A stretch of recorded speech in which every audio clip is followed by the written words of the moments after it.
High বন্ধুরা, ভালো আছো তো? টুনি পান্নার ডেলি ব্লগে আমি নিয়ে চলে আসছি ডিমের এক রেসিপি। ডিমগুলো খুব সুন্দরভাবে কেটে নিয়েছি।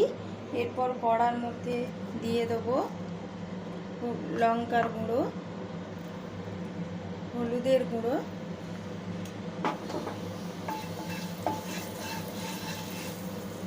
দিয়ে ডিমগুলো উল্টো দিক দিয়ে অল্প আঁচে ভেজে নেব। ডিমগুলো এবার উল্টে নেব। দেখুন কি সুন্দর কালার আসছে।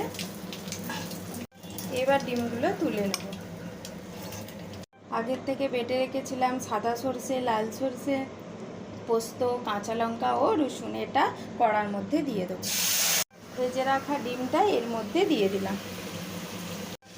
মশলাটা এই ডিমের মধ্যে দিয়ে দিলাম